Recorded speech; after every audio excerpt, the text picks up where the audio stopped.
বাংলাদেশের ঘরে ঘরে গ্যাস দিতে হবে, বিদ্যুৎ দিতে হবে, তাহলে তারেক রহমান যদি না দিতে পারে উনি ক্ষমতায় থাকতে পারবেন না। আমি ছোট্ট একটা স্মৃতি বলবো, 2013 সাল বেগম খালেদা জিয়া ঠিক এই জায়গায় বক্তব্য দেওয়ার জন্য এসেছিলেন। আমিও এখানে এসেছিলাম, আপনাদের কাতারে ছিলাম। এখানে দেখি চেয়ার নিয়ে মারামারি শুরু করে দিয়েছিল তৎকালীন ছাত্রদল যুবদল। ওই সময় বুঝেছিলাম এরা হাসিনাকে ফেলাইতে পারবে না। তখন আমরা ইনশাআল্লাহ পুরো বাংলাদেশে গুছানোর কাজ আরম্ভ করি। 17 বছর লেগেছে। সকল দল মিলে ফ্যাসিবাদী সরকারকে বাংলাদেশ থেকে বিতরণ করেছে।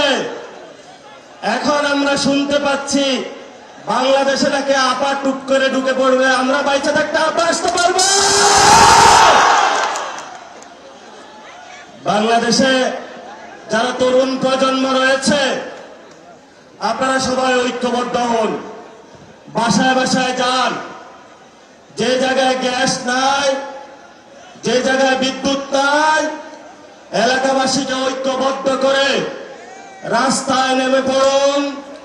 সরকার বলছে ভারত থেকে ডিজেল নিয়ে আসবে, তেল নিয়ে আসবে, ভারত আবার ইরান থেকে নিয়ে আসে। আমরা সরকারকে বলবো, সংসদে অনেক মিথ্যাচার করেছেন, জনগণের সামনে আপনাদের মুনাফিকি চরিত্র স্পষ্ট হয়ে পড়েছে।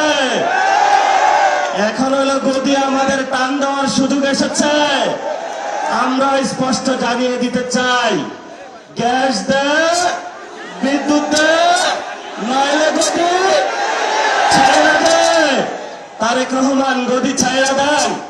যদি গদি টিকাইতে হয় বাংলাদেশে সংস্কার বাস্তবায়ন করতে হবে। বাংলাদেশে জ্বালানি সংকটের সমস্যার সমাধান করতে হবে। বাংলাদেশে ভারতের বিরুদ্ধে, আগ্রাসনের বিরুদ্ধে দাঁড়িয়ে চোখে চোখ রেখে বলতে হবে, মোদী তুমি যেমন প্রধানমন্ত্রী, আমরা বাংলাদেশের তারেক রহমান প্রধানমন্ত্রী। বাংলাদেশের আজাদী নিয়ে কোনো ছিনিমিনি খেলা চলবে না। শেষ কথা বলবো, এখানে শহীদ ওসমান হাদির হাজার হাজার উত্তরসূরি দাঁড়িয়ে আছে। শহীদ ওসমান হাদি ভাইয়ের হত্যাকাণ্ডের বিচার হওয়া পর্যন্ত আমরা কি মাঠ ছাড়ব? শহীদ ওসমান হাদি ভাইয়ের উত্তরসূরিরা কি ঘুমিয়ে আছে? আজাদীর লড়াই চলবে। সে লড়াই ঐক্যবদ্ধ হয়।